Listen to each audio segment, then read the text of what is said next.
Rosa Méziane et Éric Chalop. Le monde n'est pas binaire en réalité, et en fait il n'y a pas de en même temps. Et ici il y a un reportage qui a été fait, et il faut savoir le dire, avec un certain biais. Ce qui ne veut pas dire qu'il n'y a pas des réalités dans ce reportage. Je parle du premier reportage de d'M6. Il y avait des réalités, et ces réalités, elles sont à dénoncer. Mais on ne peut pas nier qu'ils sont arrivés avec un certain biais. Il y a des choses, il y a des choses qui ont été dites et qui ont été exagérées. J'ai parlé par exemple de cette question d'avoir trois boucheries halal dans une même rue. Ça en fait pas immédiatement une rue communautaire. À l'inverse, je trouve ça... le reportage en fait de France 5, parce qu'il y a beaucoup de souffrance après les reportages qu'on peut avoir comme M6, elle a eu vocation justement à donner une autre parole.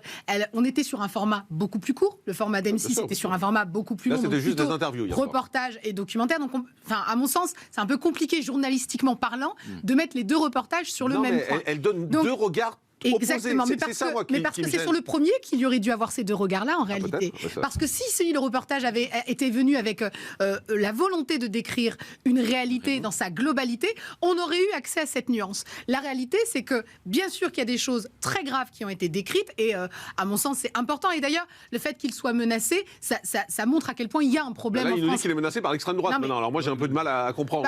Non mais pas... On va redonner la parole à vous dans un Éric. Pardonnez-moi, non mais ça, alors, juste alors attendez, Rose. Non, parce que faut arrêter de faire les petites vierges effarouchées. Je suis désolée, mais moi, chaque fois que je passe ici, d'accord, je suis systématiquement insultée, systématiquement menacée. Et j'en suis à ma 9e plainte. Donc il faut arrêter, en fait. Non, mais c'est très facile, cette accusation. En tout cas, par des gens qui s'affichent. Est-ce que vous avez été menacé par des membres du Rassemblement national? En tout cas, par des gens qui s'affichent être soutien de l'extrême droite, donc de soutien de Marine. Je suis désolée, quand on met une barrière Vive Marine ou Vive Zemmour, c'est relativement assez clair sur la sensibilité politique.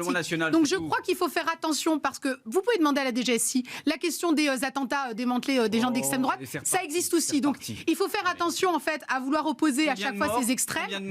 Il faut faire. Vous attendez quoi? On va pas faire une comptabilité des morts. Faisons pas une comptabilité des morts.